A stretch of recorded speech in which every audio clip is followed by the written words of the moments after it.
जय हिंद प्यारे विद्यार्थियों। मैं कमल एक बार फिर से आपका स्टडी ग्रुप IQ चैनल में हार्दिक स्वागत करता हूं। मैं फिर से आप परसेंटेज की अगली क्लास नंबर 8 लेकर आया हूं, जिसमें देखिए जनसंख्या पर आधारित प्रश्न तो मैं करा ही चुका हूं, एक दो क्वेश्चन और हैं। इसको कराने के बाद फिर भिन्न पर आधारित क्वेश्चन, उसके बाद फिर चुनाव पर आधारित क्वेश्चन कराने वाला हूं। तो साथियों, बेहतर मैथ स्टडी मटेरियल पाने के लिए हमारे चैनल को लाइक से करें।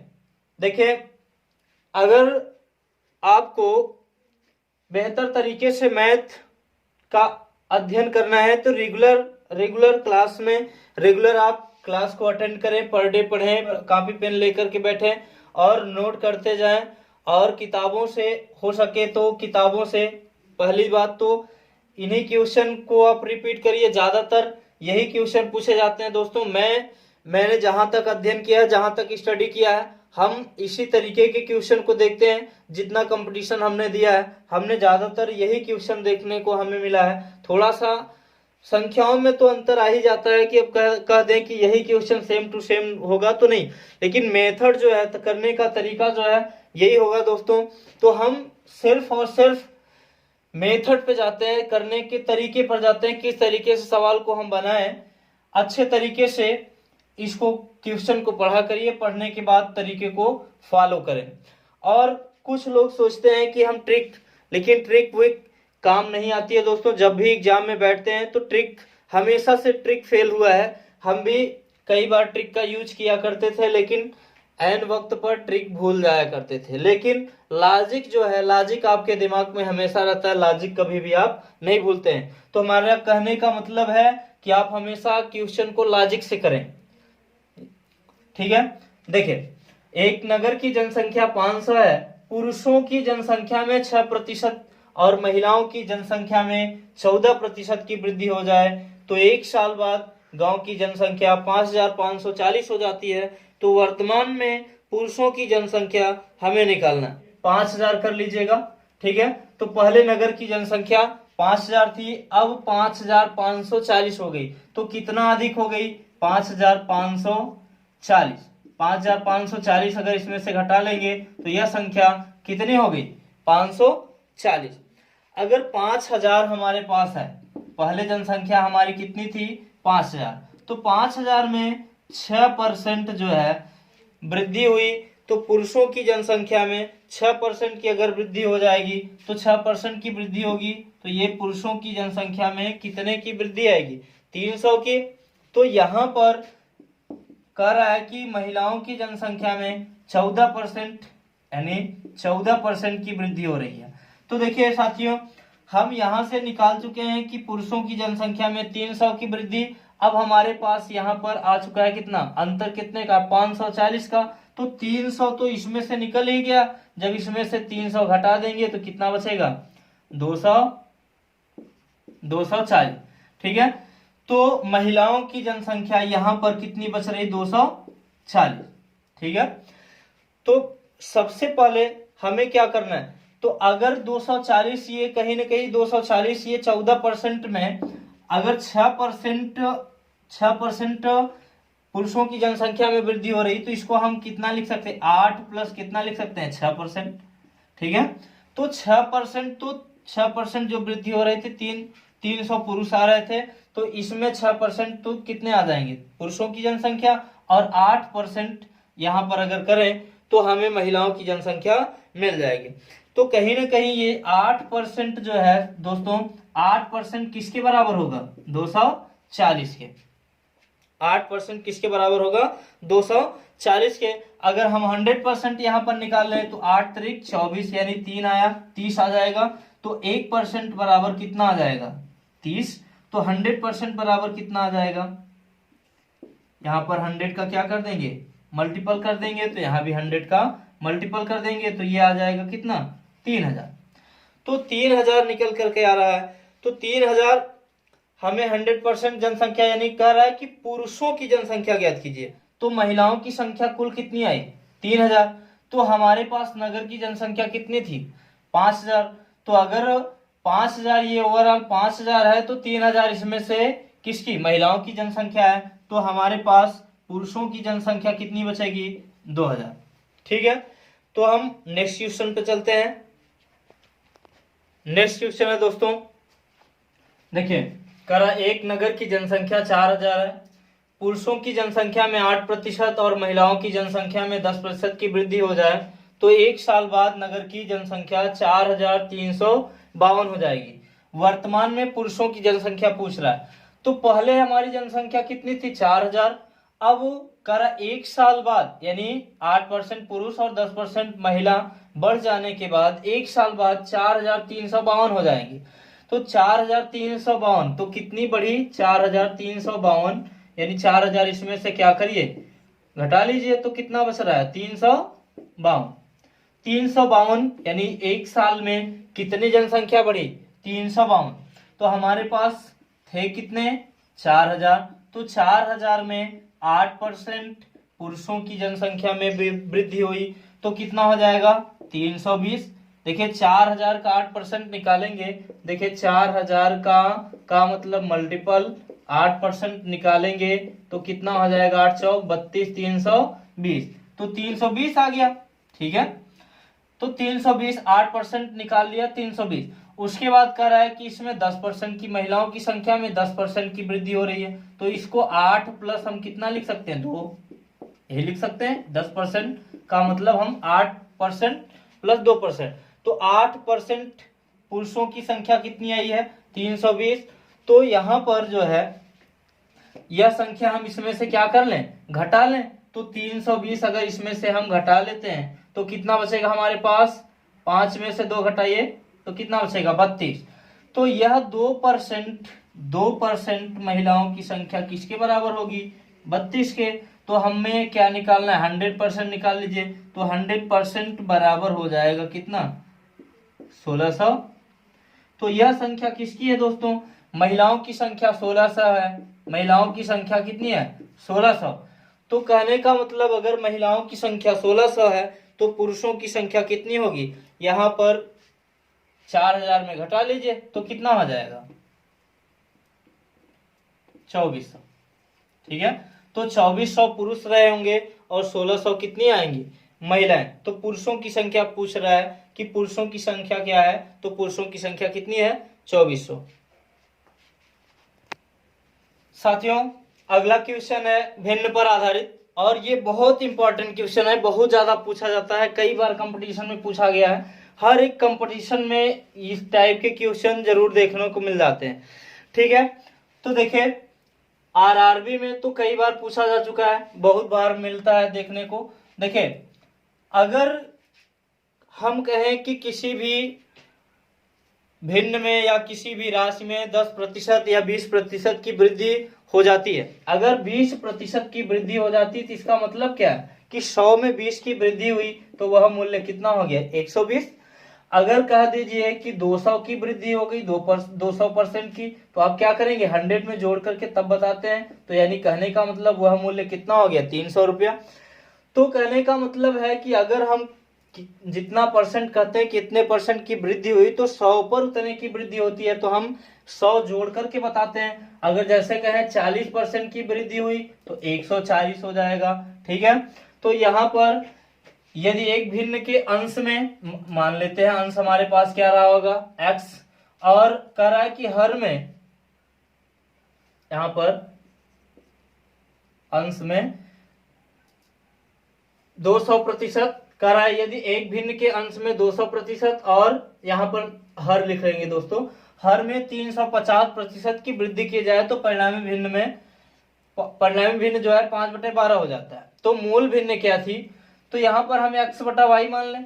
ठीक है, तो इसमें अगर कह दें कि अंश में 200% की वृद्धि, इसका मतलब कि कुल मिलाकर के कितना होगा वो 300 आ जाएगा 300%। ठीक है, और कह रहा है कि हर में 350 की वृद्धि हो रही तो कितना करेंगे 450 कर देंगे, 100 जोड़ करके बराबर कर रहा है मूल भिन्न कितना हो जा रही है 5/12। ठीक है, तो 5/12% से परसेंट कैंसिल हो जाएगा, यहाँ पर हम 0 से 0 कैंसिल कर दीजिए, तो 5 36 5 9 45 कर दीजिए। ठीक है, या 3 दूनी 6 3 त्रिक का 9 कर दीजिए, तो x into 2 upon y into 3 आ जाएगा इक्वल टू 5/12। ठीक है, तो 3 चौक 12, और ये 2 इधर जाएगा तो मल्टीपल हो जाएगा, तो x upon Y equal to 5 upon 4 2 जा 8। तो वह भिन्न कितनी थी, यानी मूल भिन्न 5/8 थी।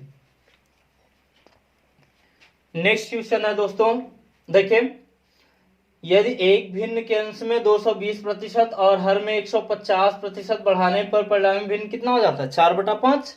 तो मूल भिन्न पूछ रहा है कि मूल भिन्न क्या था। तो मूल भिन्न को आप कुछ भी मान लीजिए, 1 मान लीजिए, 2 मान लीजिए, या x/y मान लीजिए, कुछ भी मान सकते हैं। तो यहाँ पर सबसे पहले देखिए अंश में 220% की वृद्धि हुई, तो इसका मतलब 320 कर देंगे, और हर में 150 की वृद्धि हुई तो 150 का मतलब कितना कर देंगे, 250% की वृद्धि हो रही है। बराबर भिन्न क्या है, 4/5।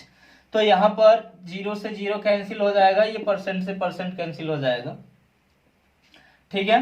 तो अब इसको हम क्या करेंगे, यहां पर 1 कर लीजिए, मान लेते हैं हमारी भिन्न 1 रही होगी, तो 1 इक्वल टू कितना हो जाएगा, 4/5 तो ही है। इसको ऊपर उधर ले जाएंगे तो ये नीचे वाला ऊपर चला जाएगा, 25 उधर चला जाएगा, और 32 आ जाएगा नीचे। तो 4 8 32, 5 5 25। तो वह भिन्न कितनी थी साथियों, 5/8, ठीक है। तो इस तरीके के क्वेश्चन आसान से आसान होते हैं और अच्छे तरीके से बनाने का ये तरीका है। तो इसको ये कॉन्सेप्ट क्लियर रखें ताकि आपको कहीं भी समस्या ना आए। अगला देखते हैं, देखिए दोस्तों अगला, एक परीक्षा के परीक्षार्थियों का 52% अंग्रेजी में अनुत्तीर्ण हुए और 42% गणित में, तदनुसार यदि दोनों विषयों में 17% अनुत्तीर्ण रहे हो तो उन दोनों विषयों में उत्तीर्ण छात्रों का प्रतिशत कितना था। देखिए एक परीक्षा में 52% अंग्रेजी में फेल हो रहे हैं और 42% गणित में, तो इंग्लिश में फेल छात्रों का प्रतिशत कितना है, 52%, और मैथ में 42% फेल हो रहे हैं, और दोनों में इंग्लिश और मैथ दोनों में कितना, 17% दोनों में अनुत्तीर्ण हो रहे हैं। तो देखिए हमें क्या करना है, 52% तो इंग्लिश में फेल हो रहे हैं, 42% गणित में, तो कुल मिलाकर के ये तो फेल हो ही हो रहे हैं, लेकिन दोनों में मिलाकर के 17% फेल हो रहे हैं। तो इसका मतलब ये तो मैथ और इंग्लिश दोनों में है, तो इसका मतलब है कि इन दोनों को जोड़ करके हम इसको घटा ले तो फेल वाला आ जाएगा, फेल परसेंट आ जाएगा। तो यहाँ पर 52 प्लस 42 माइनस कितना आएगा, 17।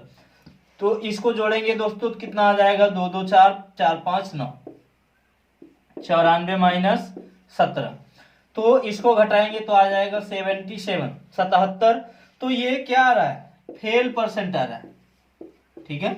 जो फेल हो रहे हैं उनका परसेंट आ रहा है। तो हमें देखिए क्या पूछ रहा है, उत्तीर्ण छात्रों का प्रतिशत।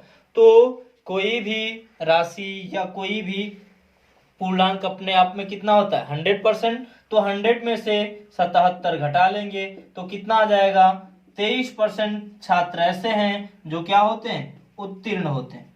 उत्तीर्ण छात्रों का प्रतिशत कितना है, 23। इस तरीके के बेहद आसान क्वेश्चन होते हैं दोस्तों, और बहुत बार पूछा जा चुका है। कहीं भी किताबों में देखिए तो ये पहले ही क्वेश्चन आपको देखने को मिल जाते हैं, और ये लेटेस्ट क्वेश्चन होते हैं, जबकि इनमें कुछ दम होता नहीं है। एकदम आसान होता है, एकदम सरल क्वेश्चन होता है। क्या करना है, दोनों को जोड़ करके तीसरा क्या करिए, घटा दीजिए। जो दोनों कह रहा है कि दोनों, तो उसी को हमें घटाना है, बाकी इन दोनों को जोड़ करके घटा लीजिए।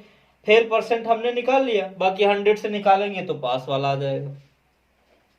अगला क्वेश्चन देखिए, नेक्स्ट सेम टू सेम ऐसा ही है। एक परीक्षा के परीक्षार्थियों का 65% अंग्रेजी में अनुत्तीर्ण हुए और 60% गणित में, तदनुसार यदि दोनों में 40% अनुत्तीर्ण रहे हो तो उन दोनों विषयों में उत्तीर्ण छात्रों का प्रतिशत क्या होगा। तो हम क्या करेंगे, 65 प्लस 60 माइनस 40, ठीक है। तो क्या करेंगे, 5 6 6 6 12, 125 माइनस कितना आ जाएगा, 40, ठीक है दोस्तों। तो 125 यहाँ पे घटाएंगे कितना आ जाएगा, 85। तो 85% क्या आ रहा है, 85% फेल परसेंट आ रहा है, 85% छात्र फेल हो रहे हैं। तो पास वाला कितना हो जाएगा, 15%। हमें 100% से क्या करना होता है, घटाना होता है। अगर 100% से घटा देंगे तो पास वाला आ जाएगा। देखिए अगला क्वेश्चन कर रहे हैं, एक परीक्षा में 65% विद्यार्थी नागरिक शास्त्र में उत्तीर्ण हुए, 60% इतिहास में और 40% दोनों में।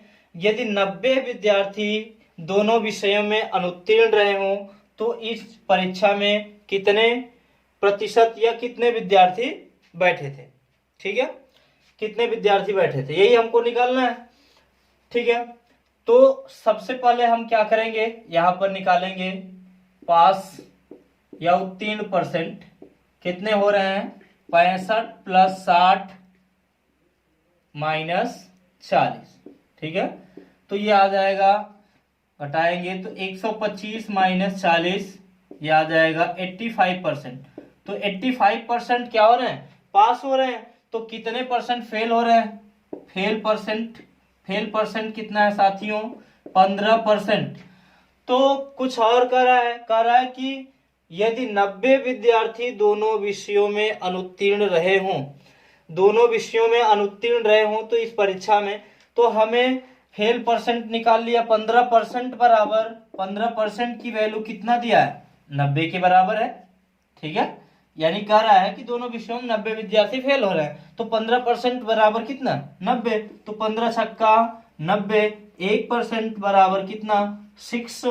तो 100% बराबर कितना हो जाएगा दोस्तों, 600 हो जाएगा। तो कितने विद्यार्थी बैठे थे, 600। देखिए अगला क्वेश्चन है दोस्तों, बहुत ही प्यारा सा और बहुत ही आसान क्वेश्चन है, थोड़ा सा भाषा चेंज किया है बस, ज्यादा कुछ डिफरेंस नहीं है। एक परीक्षा में 60% विद्यार्थी नागरिक शास्त्र में उत्तीर्ण हुए, 70% इतिहास में उत्तीर्ण हो गए, यानी 70% इतिहास में पास होते हैं। यदि 40% दोनों में अनुत्तीर्ण हो तथा 400 विद्यार्थी दोनों विषयों में उत्तीर्ण रहे हो तो इस परीक्षा में कुल विद्यार्थियों की संख्या कितनी थी, यही हमें निकालना है। तो अब देखिए 60% विद्यार्थी किसमें, नागरिक शास्त्र में पास हो रहे हैं और 70% विद्यार्थी इतिहास में पास हो रहे हैं।